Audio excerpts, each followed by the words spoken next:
Okay, I will talk about this first. I thought this is something which will be of interesting to you. The lessons learned from reconstruction in maxilla and mandible.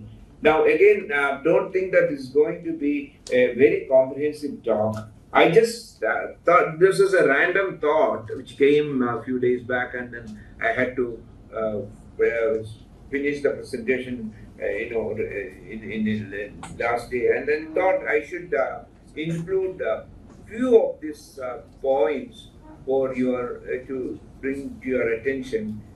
This has come out of the experience we have had for maxilla and mandible, but it's not going to be very comprehensive or exhaustive sort of gems of wisdom or anything like that.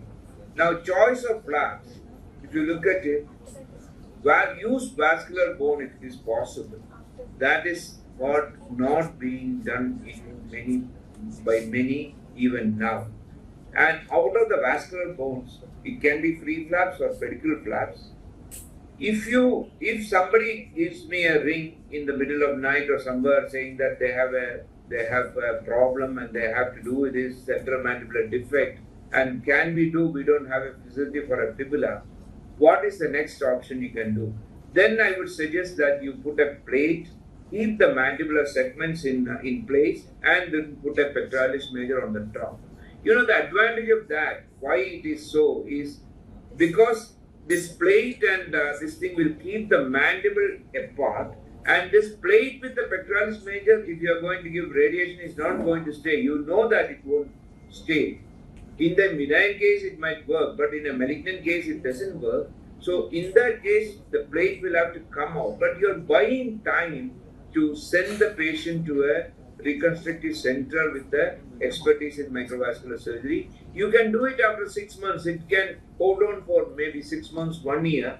So if you don't have a facility for a bone transfer, vascular bone transfer, the next best alternative is a plate with a pectoralis major. That is something which you have to keep it in mind. Now, the bones which are to be done is very simple. It's fibula, iliac crest, scapula, and radial forearm. There's nothing else than that. Out of which I would say the fibula is our maybe 90% of the work is by fibula, about 6 to 7% by DCIA, and then very seldom we use radial forearm. Radial forearm bone is mainly used for this mandible, maxillary sort of central area where you want to keep the nose support. That's the only situation where you might use it. Scapula is a very good flap, one of the best out of the three in cases of the donor site problems. But the problem with us is that when it's a high volume center and you want to keep on doing cases, to turn the patient and then you might be doing a free flap later on after second case. Then having a scapula being done, you cannot work simultaneously. That's a big handicap. So if you're doing leisurely, I think you should master scapula also in a way, because the quality of the bone, donor site is excellent with that.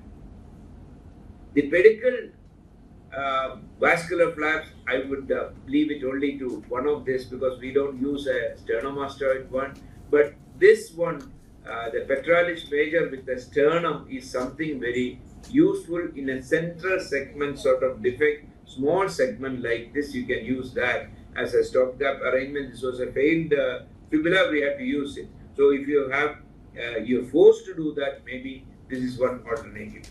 Choice of recipient vessels, I just want to emphasize on few things. See, this is very important.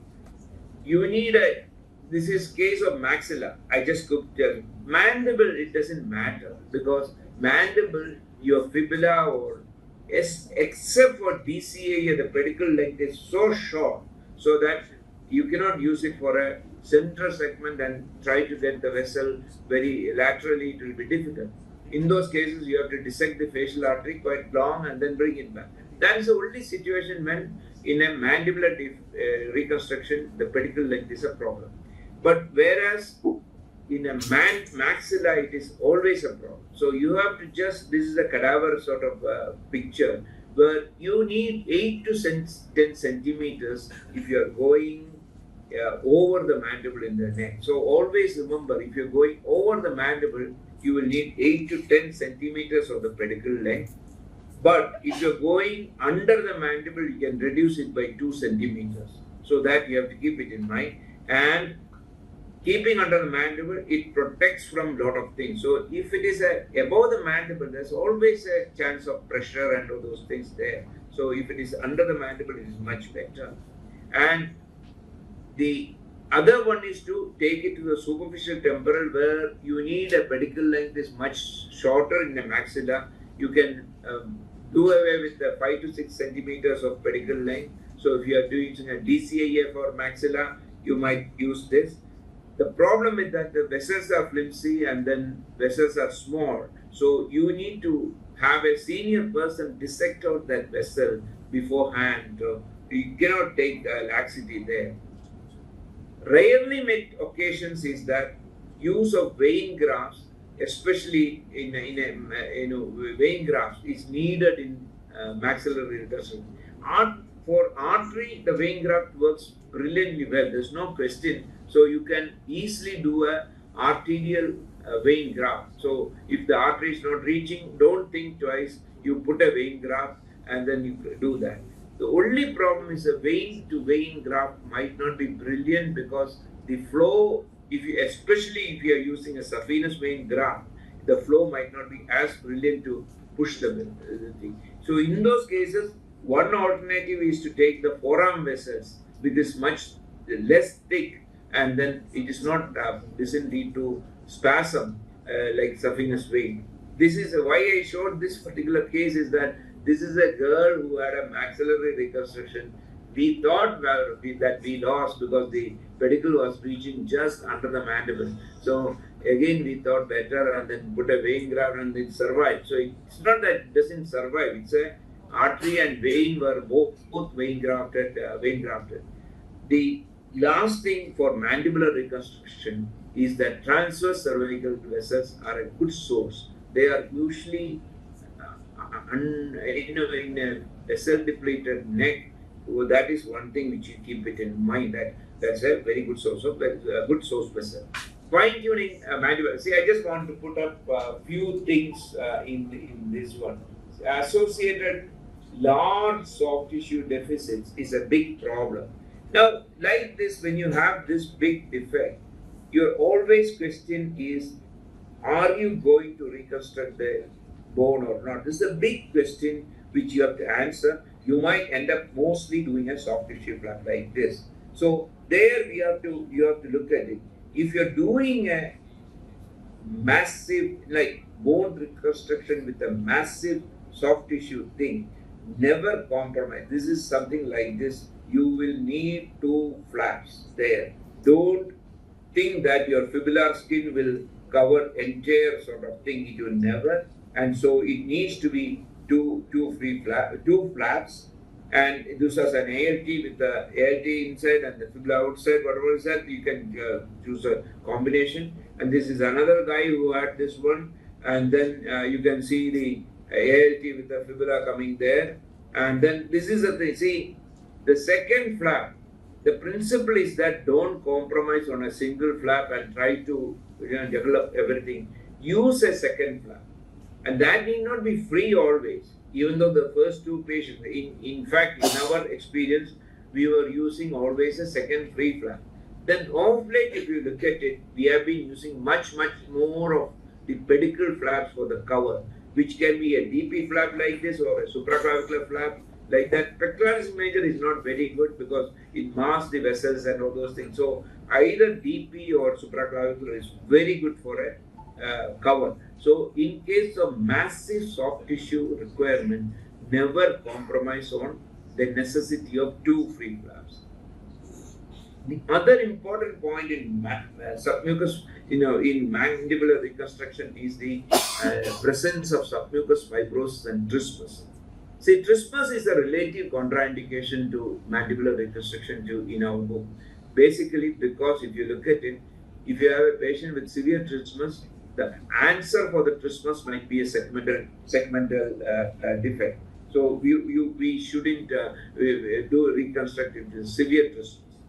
But in certain situations, if the trismus is due to, not due to pterygoid involvement and all those things, and if this is due to a long-standing submucous fibrosis, that is also a very common scenario. In those cases, you can do it provided after mandibulectomy and do things, then you see the mouth opening.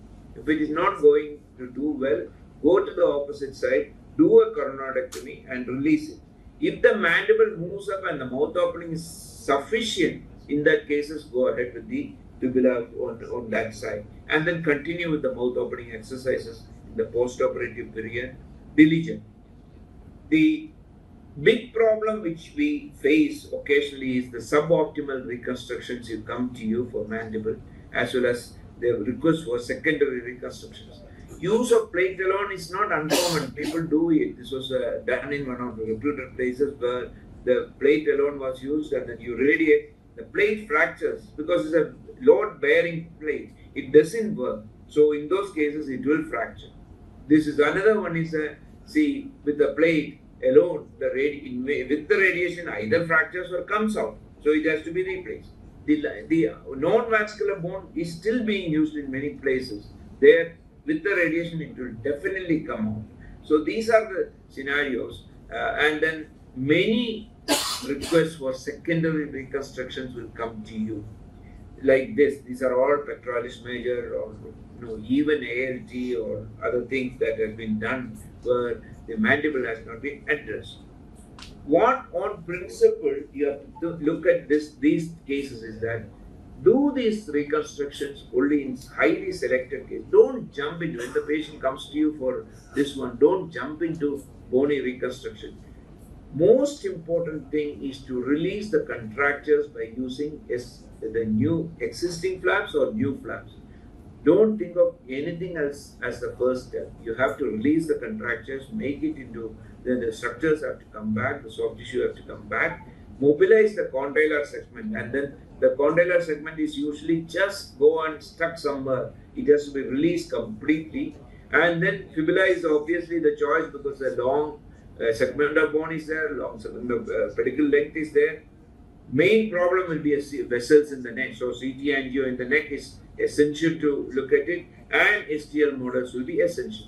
So this is the way it works well in after secondary reconstruction or delayed reconstruction. It works well. We can give excellent result, but in highly selected cases like this, severe fibrosis, severe trismus, bony reconstruction is extreme. Even though we will be inclined to do that because a young fellow is disease-free, desirous, this thing.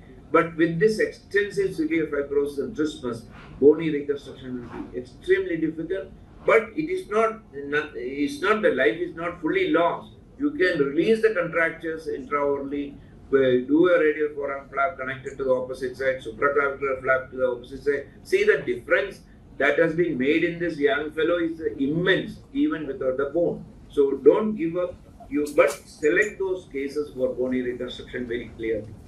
In maxillary reconstruction, this is a basic principle what we have learned and across the world. Fibula is the choice in majority of centers, even though some people will vouch for scapula, some people vouch for DCIA, all those things are problems.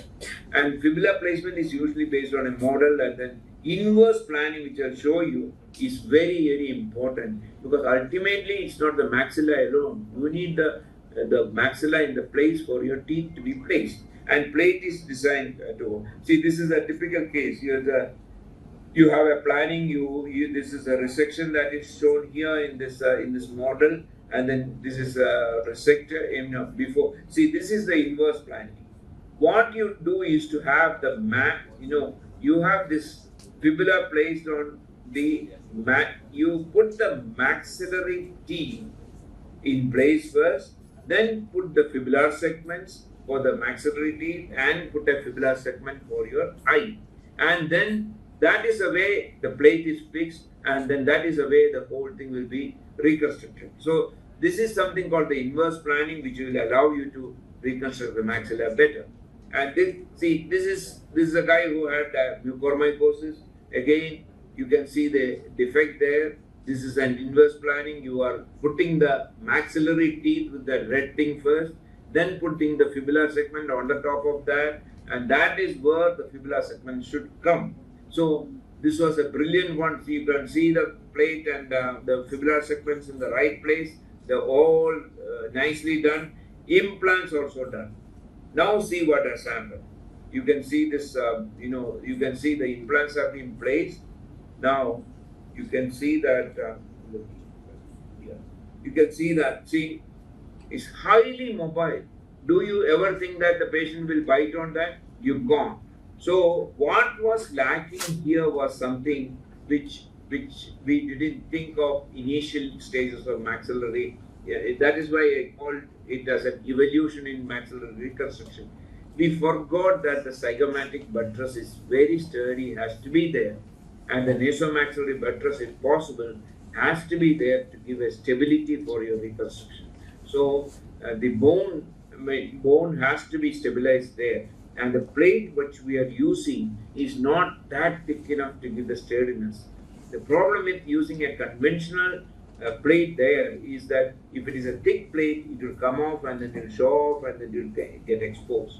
So this is where the patient-specific implants make a lot of difference. So you fabricate a patient-specific implant. For this particular patient, it was fabricated, and this was one of the first uses of our patient-specific implant for maxilla. And then you can see everything was changed. Just the plates were changed in the PSI, which gave excellent sort of stability and denture. This was the implants in place and bone in place.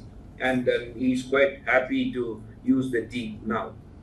And this is another young girl who had a patient-specific implant. So invariably in our unit now for maxillary reconstruction, we use specific patient-specific plates, which is easily made. It's not very expensive to make.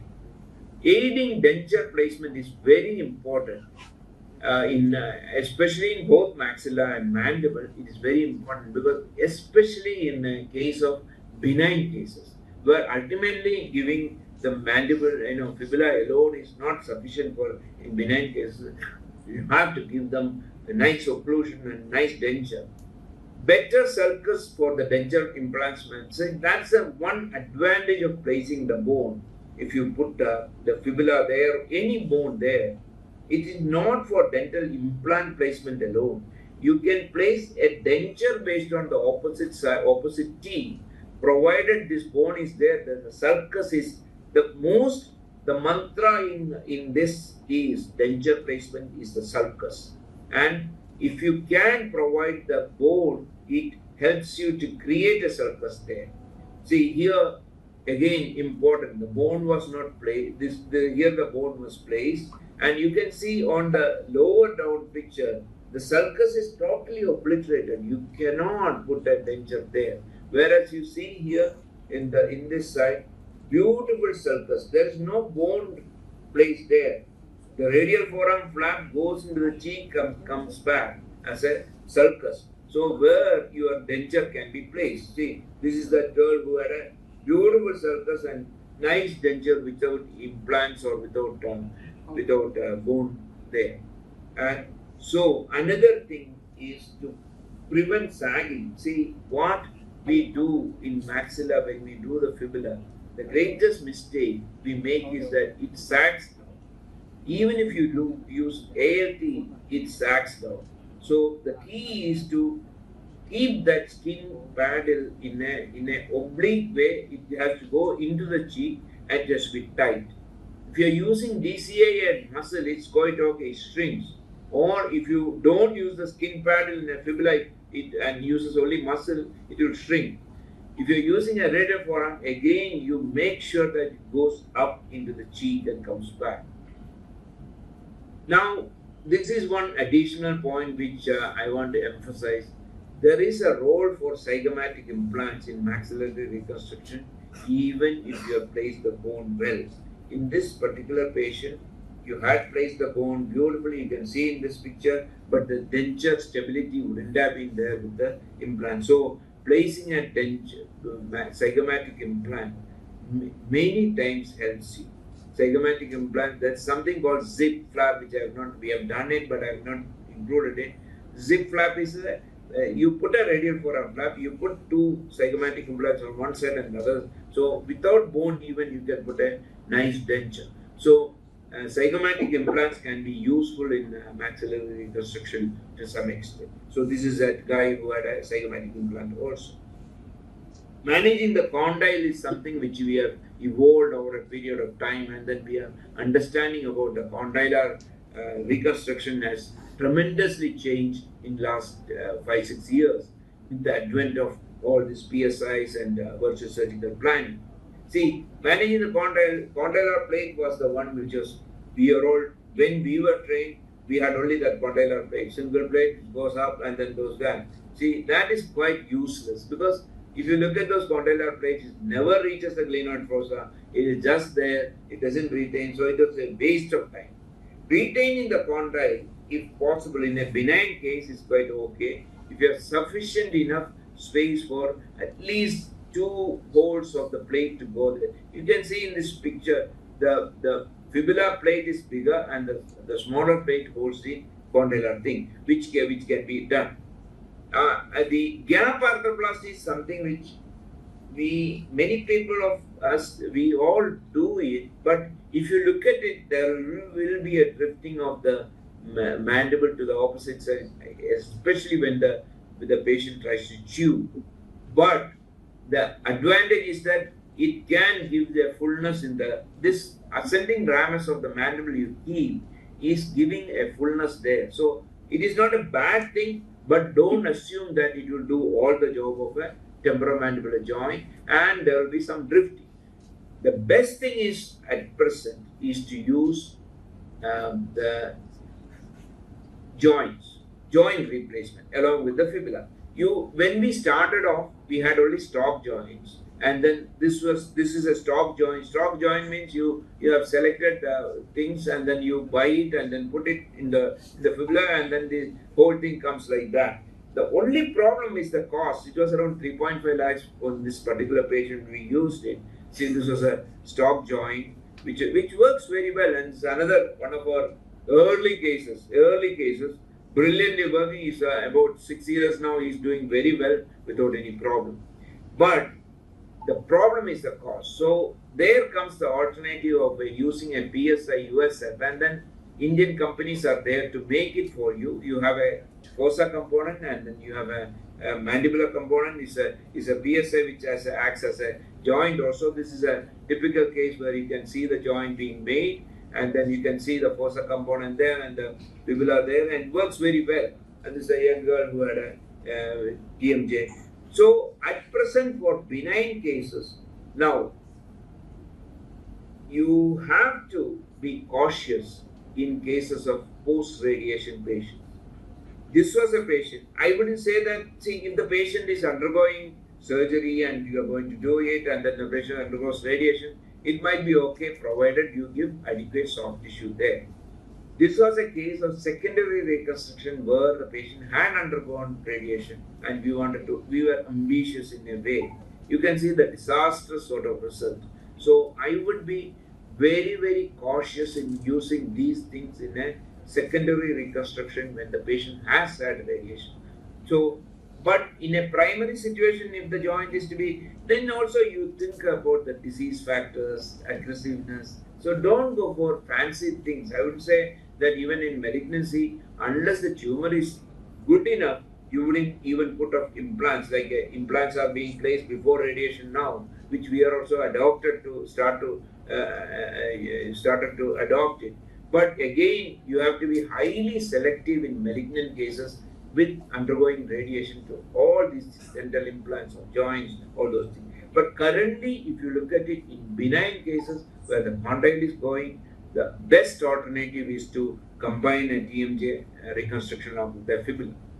Lastly, adopting VSP and virtual surgical planning and PSI. This is you cannot escape from it now. You have to master it because this has been proven to have immense benefit to improve your surgery. So it is getting popular. A few select centers, like including our own in Delhi and all, they have in-house labs which you can design now. The printing of models can be done in our lab, but the printing of metal is highly expensive, so better to send it out to vendors. Vendor companies are available, and then they will assist you for even planning. Metal and peak, this peak material for the one which is shown here is the peak material for sarcoma. So that is also possible now to print anything in India. And looking at the cost is not expensive. See, if we have put a costing of, if you are putting a mandibular plate with a striker or synthes, and you want a PSI made, the cost is marginally 10 to 15% increase. So it is not that it is expensive now, and then the companies are there, but it is your mindset to adopt it. So start adopting it in most of the cases. You can do without that also, but the more and more you evolve in reconstruction, I think when the VSP started, we are all hesitant that is it necessary sort of thing. But if you look at it, all of our cases will have some element of virtual surgical planning and these things. So this is a again it gives you sort of, this is a vertical surgical. You have a cutting guide. You can have all these things. Cutting guides are not mandatory, but it makes much more comfortable. Life is much more comfortable with it, and the dental implants can be planned very well with this thing. And VSP PSI is not highly expensive, as I told you. This is one of our papers done by our group, which we looked at a simplified version of surgical plan. See, again, you can do it in a very good way that you can plan it and then get it right. And this is another case where we didn't use really, it's only based on the models and getting it. Lastly, again, height of the reconstructed mandible matters for better implant placement. You can see the fibular height. What are the things you can do? Double barreling, you can do what is shown here. Compensatory methods by prosthodontists, or superior placement of the fibula. Superior placement of fibula can be done like that. That is one of the accepted methods now. The problem with the this is that the lower border can have a contour deficit there. You can put a lot of things there, Medcore or bone graft or anything, it can be done. But if you have a patient-specific implant made like this, you can counter that also. The PSI gives you the round border, and then this gives you, again, you can see that the PSI will give you adequate bone height for the thing. So this is something, again, that can be thought of when you're doing it. So this is another patient. Let me end with this one. This is the last case which I want to show. Seemingly impossible things can be possible if you work together and think in a different way. See, this is a patient who had an osteosarcoma of mandible. Right hemimandibulectomy was done 10 years back. Recurrence was treated 6 years later, and then it started growing again. He's a low-grade osteosarcoma, so he had chemo and radiation, but fortunately the PET scan was simple localized disease. There's no any disease. So how will you leave him? See, this is the scan. This is the surgical specimen, the center specimen. We decided to operate.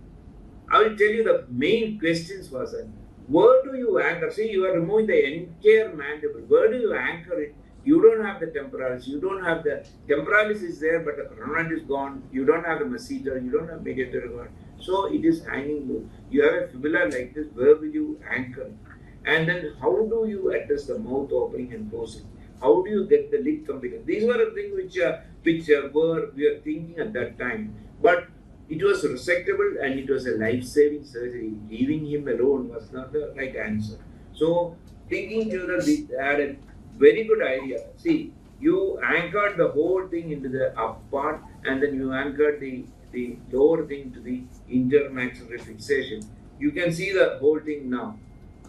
It is all fixed in a way. This was the way it was like this. It was all, mouth was closed for about, I think about 8 weeks or 10 weeks. We kept it like that and then took it out.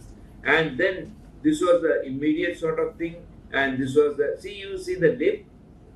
What then we did was take a palmaris longus, I think it's a facial lata, and his temporalis facial and temporalis muscle were there. It was not working well because the nerve would have gone. But still, we attached a long strip of temporalis facial like that into this to give a lip competence. And I will show you how he was doing. So he's speaking. I don't know whether he can. He's speaking well.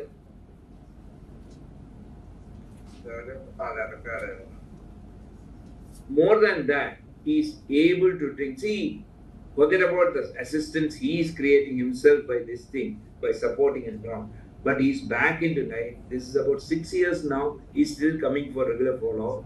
And then he had a small chest nodules for which he's on the newer oral immunotherapy method. So let me end here. Thank you very much for accepting my request for an online presence here.